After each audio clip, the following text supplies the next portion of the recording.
Welcome to more World of Warplanes content from the Noble Queue, and in this video I'm going to look at the Tier 5 American Premium Light Fighter, the Bell XFL-1 Erebonita. Hello there, and here we have on the tarmac outside the hangar the Bell XFL-1. And those of you who are familiar with the game will instantly think this looks like a P-39, and that's because it was a parallel development of, or based upon the P-39 depending on which sources you read, but this aircraft was intended for the Navy and not the Army. And one prototype was built, never saw operational service. Problems with the undercarriage stopped the Navy from proceeding with this aircraft. It's alleged that the Allison liquid-cooled engine wasn't to the Navy's taste as well, but I can't find any verification of that. In the game, it's a fairly agile fighter, reasonably quick, not particularly good altitude performance, but at Tier 5 it features something that no other fighter has, and it's here, hub-mounted, a 37mm cannon. And the only other aircraft that comes anywhere close to having this kind of firepower, gun for gun I should say, is the A6 M3 Experimental Zero, but that has two 30mm cannons. So what we're going to do now is take a look at the numbers for this aircraft. If you don't want to look at a spreadsheet, then you can use a link below the video to skip ahead to another part of it. Here's the spreadsheet showing all of the Tier 5 fighters. There are oodles of them. Just look at me scrolling across here, and you won't have had time to count those, but there are 22 fighters at Tier 5. You are spoiled for choice. If you don't know how this spreadsheet works, there's a link below to an instructional video that will tell you most of what you need to know, certainly get you going with this spreadsheet so you understand what's going on. I'm going to break with my normal procedure here. Because there are so many aircraft, I'm going to try and give you an overview first and then perhaps just pick off a few details of the aircraft.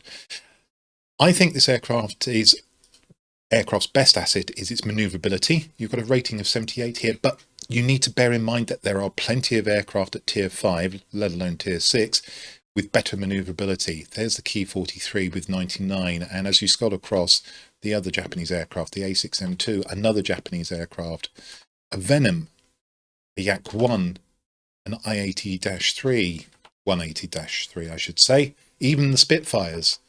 And as you can see, the M20 is competitive, and it's not until you get to the Boomerang that you start finding an aircraft with a similar sort of manoeuvrability. The AD-110C2, the funny tandem biplane, is slightly more manoeuvrable, and then we start getting into the first of the fighters, which might be a blend of high energy and turn fighting, and then we start getting into the definite at high altitude fighters, where the manoeuvrability drops off. So is the altitude performance good? Could you combat those? No, not really. The altitude performance is on a par with most of the turn fighters. You might get above them a little bit. It's slightly better than most of the Japanese aircraft, but it's on par with the Spitfires, and it's certainly nowhere near as good as the high energy fighters. As you begin to see here, we've got 49s, 48s, 45s, and right at the end, another 49 there. Airspeed.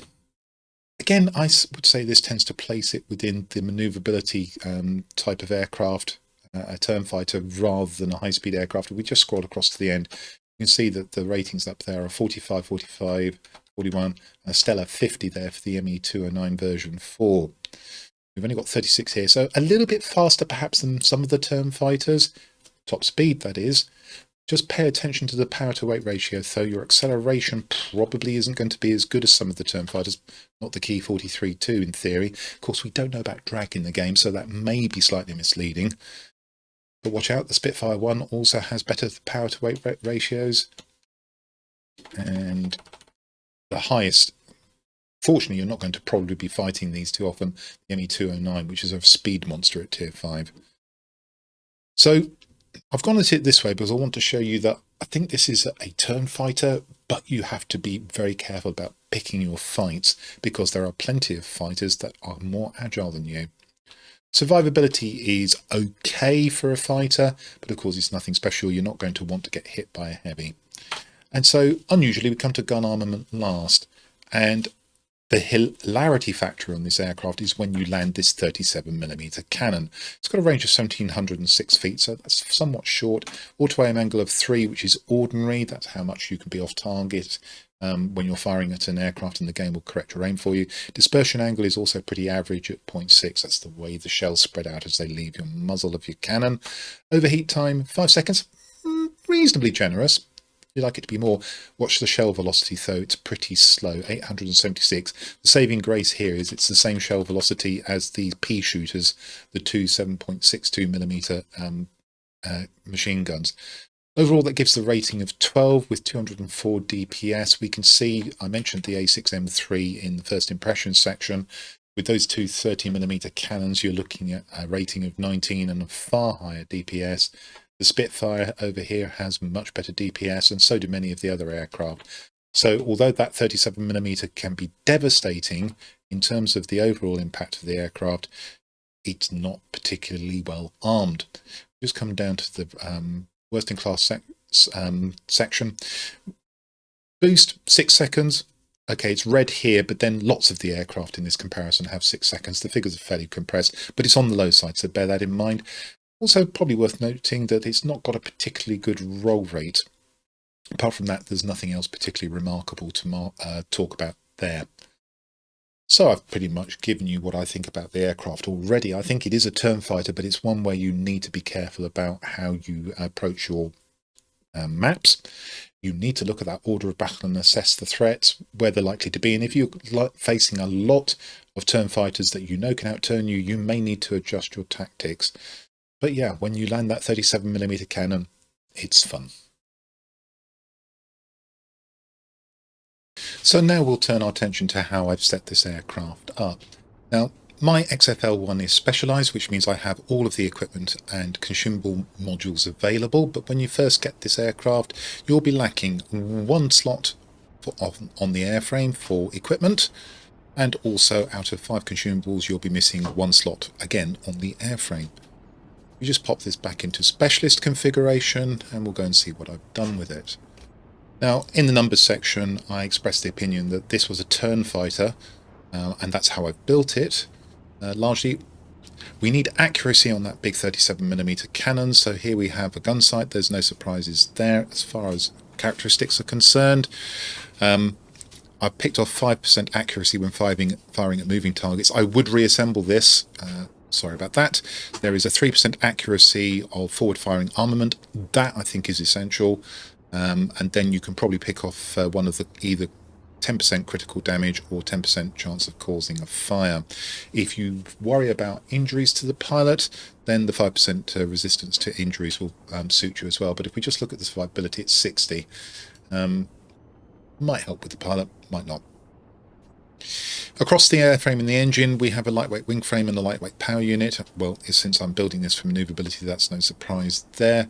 Here we go. We've picked off all 3 of the manoeuvrability characteristics. We're maximising what we can do with this aircraft, and we're not looking at the other bonus characteristics that are available. If we look at the lightweight power unit, we can see that we picked off cruise speed, acceleration with boost, and yaw manoeuvrability. And that's all we can do with manoeuvrability there. You may mix and match on cruise speed or acceleration depending on your preference. We've already said that the power to weight ratios aren't very good. Some of you may think, well, let's just increase the cruise speed and pick those bonus characteristics off. And some of you may think, well, the acceleration is not good, let's try and improve that. I've actually hedged my bets here. Lastly, we put on a polished skin. If you are looking to really extract the last amount of manoeuvrability, I might even leave this slot empty or possibly put on the reinforced skin. In this case, I have picked off the 1% yaw manoeuvrability and the 1% manoeuvrability in turns as bonus characteristics, and then I've opted for some cruise speed. Again, you may decide to go for maximum speed with boost activated or acceleration. Both of those are good choices. As far as consumables are concerned, we've already looked at the survivability, which is 60. I haven't mounted an uprated engine, so I've got no increased fire risk. I feel very comfortable putting on the first aid dressing package, and you don't really want to be suffering with an inaccurate gun because your pilot has been injured. For turn fighting, pneumatic control assist for those tight spots against fighters where it's touch and go as to whether you have the edge or not. If you lose your control surfaces, I would recommend you put on the emergency control system. Your other alternatives here I don't think are as useful. I don't tend to put gold consumables on, and the fire resistance is already good, so I don't think you need an exhaust bleed inerting system. I almost always mount engine cooling. If you have any boost at all, this will give you another 10 seconds on top. And then there's universal ammunition. Again, I decide not to fire gold ammunitions, and I won't discuss it. So that's consumables, that's equipment. Let's take a look at pilot skills. Now, this is a crew trainer, so possibly you won't be configuring a pilot for this aircraft specifically. Given that you've got most of your slots available immediately, I would definitely, if you were building a pilot from scratch for this, go for aerodynamics expert first. And again, unless you're really going to do something that I wouldn't recommend, which is build this for speed, I would go for aerobatics expert next. If you do build it for speed, then probably not aerobatics expert, but engine guru 1. In my case, I've gone for these two skills first, and then I would go for this group of skills: engine guru 1, marksman 1, probably the other way around actually, given that cannon. So go marksman 1, engine guru 1, marksman 2, engine guru 3, and then we're getting into some high level skills. Cruise flight possibly would be next, and then probably I'll drop cruise flight and pick off resilience. So that's how I would build a pilot for the XFL-1. Let's take a look at the effects of that build. Here we have a spreadsheet summarising the effects of my choices of equipment, consumables and pilot skills. So what we have in columns C and D are the base figures for the XFL-1 that you saw earlier. In columns E and F, we have the effects of those choices. Column G shows the difference in absolute numbers. Column H shows it in percentage terms. Now, you may have different equipment. You may have the same equipment, but it's at a different enhancement level. Or you may have it at ultimate level, such as I have here. All of my equipment is ultimate level, but you've calibrated it, which I haven't. So your numbers are likely to be different. These are indicative of what you can achieve with this type of build. Bear that in mind. And having said that, what have we got? Well, we've been able to improve the auto aim angle, so you can miss by a bit more and the game will correct your aim for you by 5% in this case, and that takes the auto aim angle on the machine guns to 4.2 and it takes it to 3.15 on the 37mm cannon.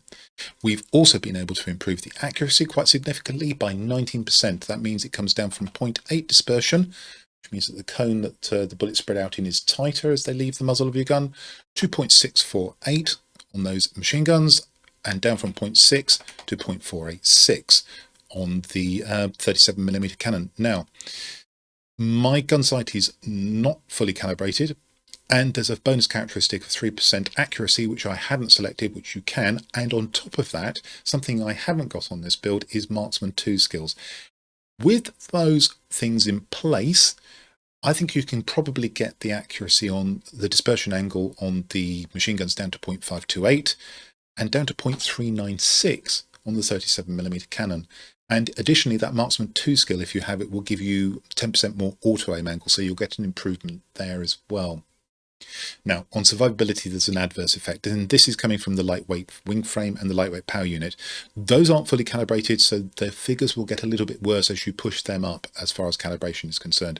We've lost a rating point, 20%. Sounds dramatic, but of course we're only going from 5 to 4, so it's actually quite a small difference in overall terms. However, we have lost approximately 9 hit points, and we've also lost a couple of points off the damage resistance. No effects on fire resistance, that's good news. However, we've also got a pilot that's more susceptible to injury, 12%.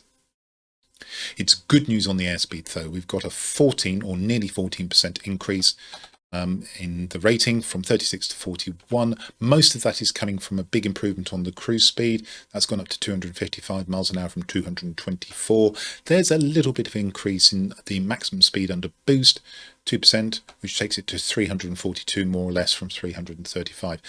Not shown here are several good acceleration effects as well, so this aircraft will feel certainly more rapid through the air. It's also good news on manoeuvrability, as you would expect with this build. We've gone up 12 points, or 15.4% from 78 to 90.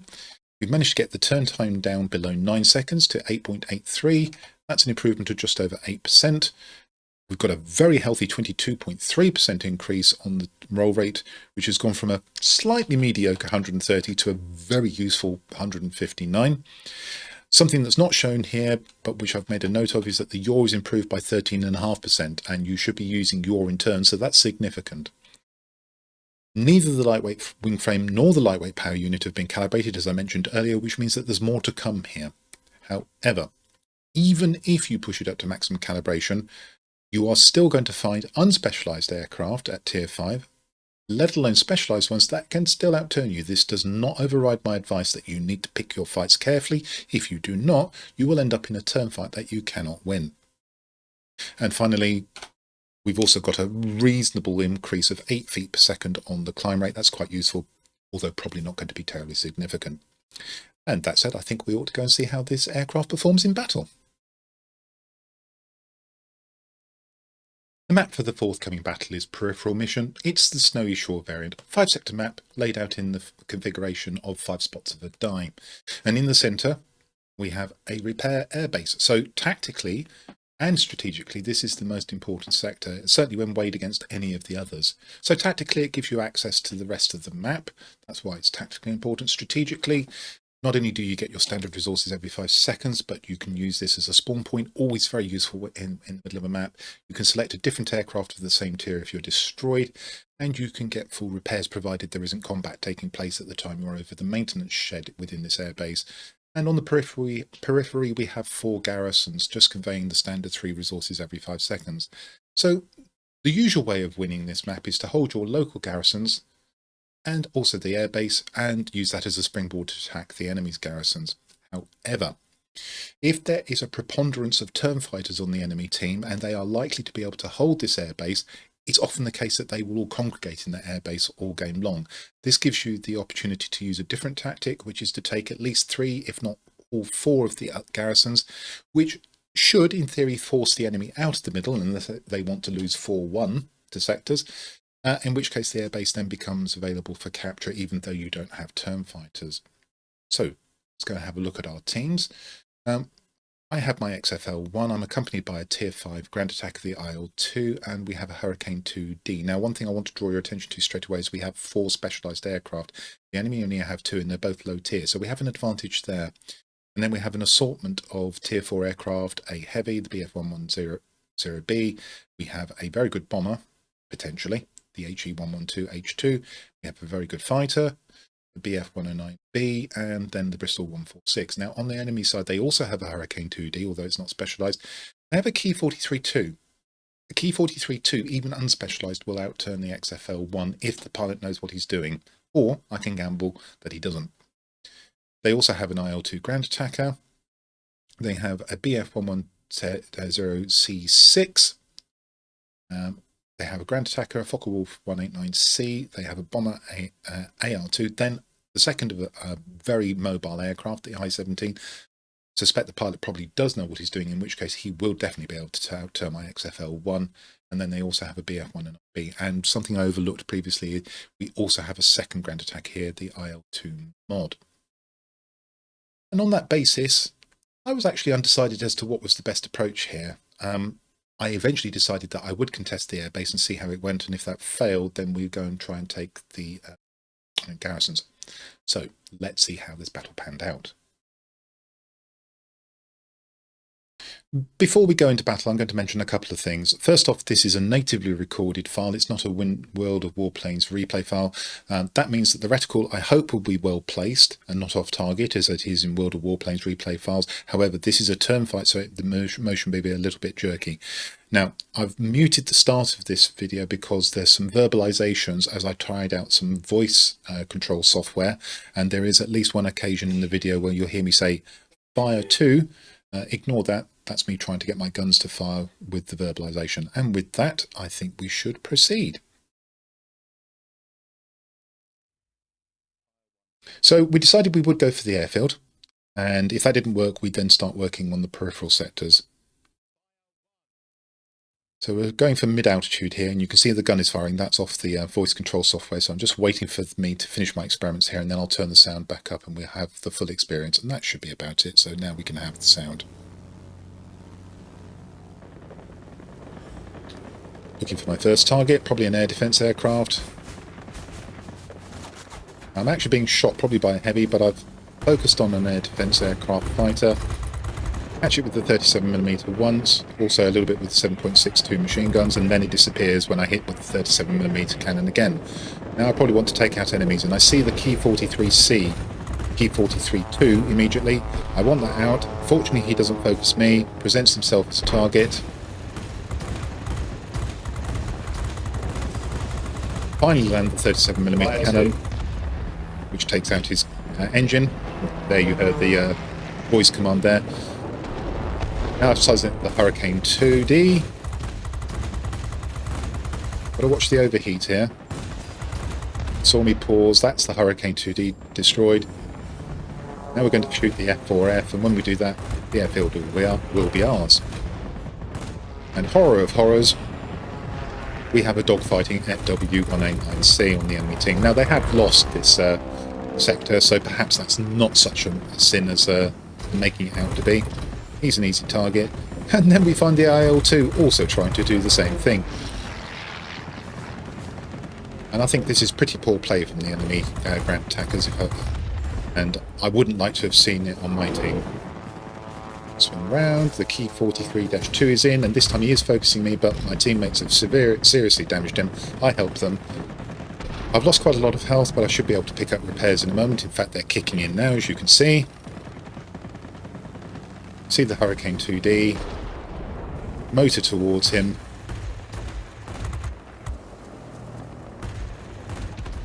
And finish him off. Going back to the airfield. Nothing there at the moment. I can finish getting my repairs. I didn't fully complete them. Keeping an eye on what's off to the side. Make sure I don't take shots when I'm trying to repair.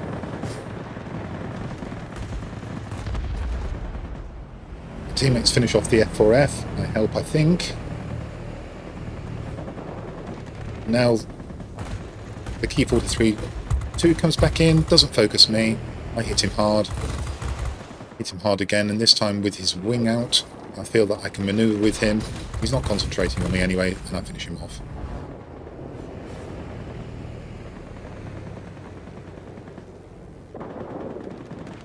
And we have the IL-2 back in, ignoring the periphery and trying to get the airfield, and doing a little bit of dogfighting at the same time, or so it appeared. My team easily finishes him off, and I think I saw the FW-189C coming in and getting shot down as well. So again, suboptimal player, I would suggest, from the two ground attackers. They'd have been much better trying to take the garrisons.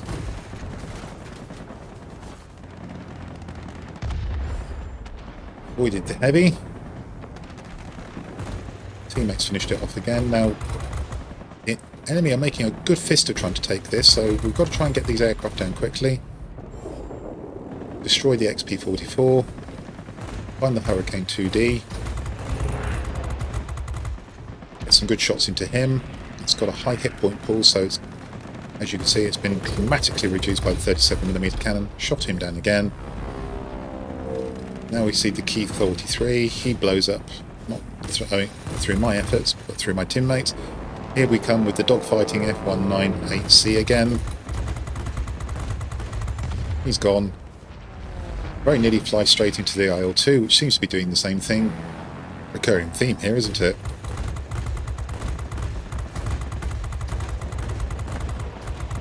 Overheated the guns, but down he goes, and that's the Matsu medal. Now, at this point I notice we are 3 sectors to 2 down, and unfortunately I think the bomber's just taken out the maintenance shed as well, so our advantage here is gone. Nevertheless, we have a lot of aircraft over the one of our local garrison, which is owned by the enemy at the moment. I'm confident we'll take it soon. My confidence was misplaced. XP-44 goes down. Looking at the F4F.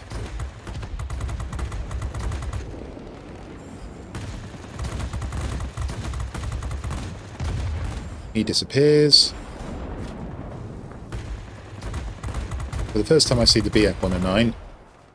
Take off most of his health, and my teammate finishes him off. And finally, I was about to say finally, the ground attacker appears to be doing the proper job, but no, they're actually heading towards a sector they already own in order to do more dogfighting.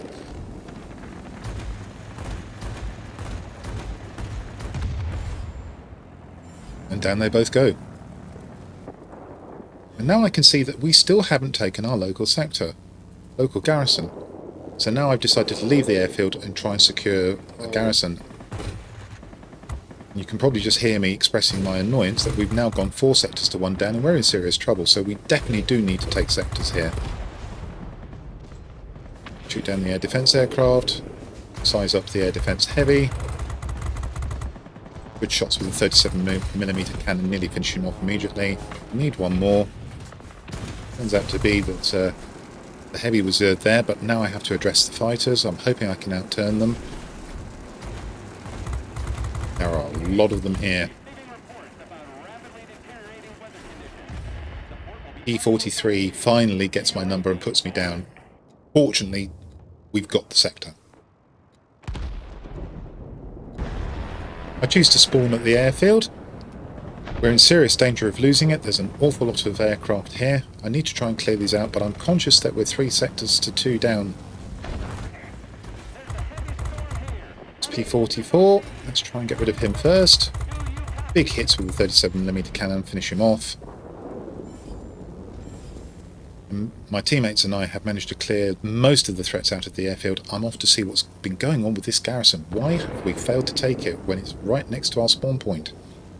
All will become clear soon.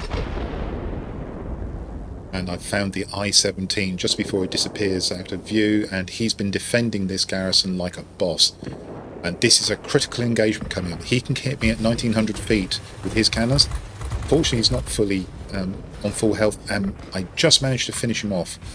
That brings the Hero of the Sky badge through. Now he's away up. I'm confident we should be able to take the sector, and we need it. But well played to the I-17. Well thought out. He stopped us from taking this local garrison for several minutes. Gave his team a very good chance of winning. As I predicted, I've been able to take the local garrison quite easily. But we need to do more. Fortunately, the enemy are running out of aircraft, as you can see from the panel that's up in front of you. The IL-2 is in the middle. Not for the first time in this game. He runs into my 37mm cannon. He's down for the last time. Fortunately, because they've got so few aircraft, we've now been able to take a 4th sector, and we're beginning to pull the game back.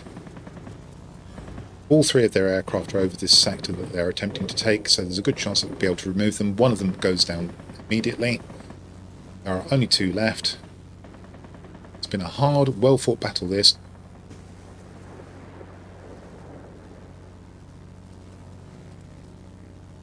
Two human players. The Hurricane is nearest me. He's turned away from me conveniently. The Key 43 has now gone down. I should have the Hurricane at my mercy. With this cannon I can finish him off quite quickly, even though he's got a lot of hit points. And down he goes. Quite a few medals, 17,000 plus personal points. I'm pleased with this battle. It was a hard one. Let's review the outcome of this battle. And from the centre we see it's 5 chevron battle or a grade 1 fighter.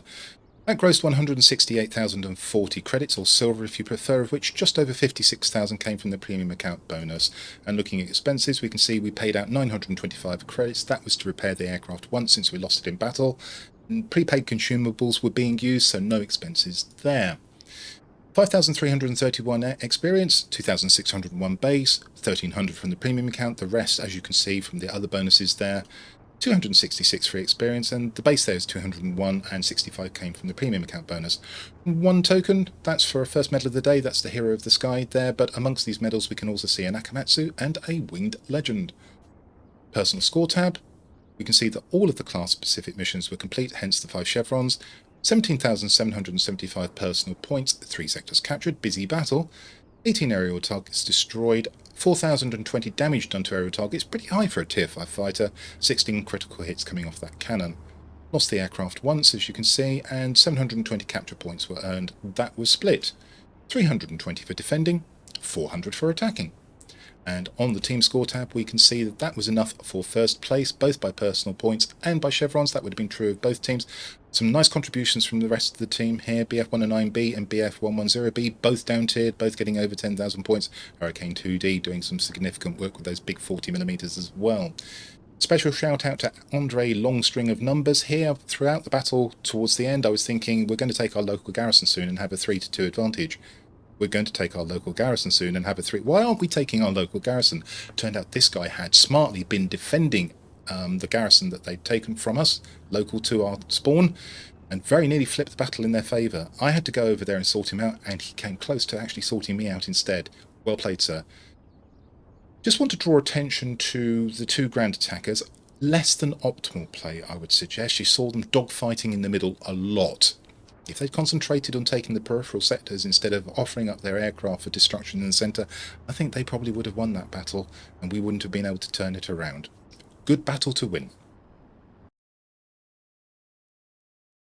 That brings me to the end of my look at the Bell XFL-1 Erebonito, which is an average turn fighter, but it does feature a big gun and that can make it quite fun. If you build it well and if you pick your engagements carefully, you should have a few fun battles in this aircraft.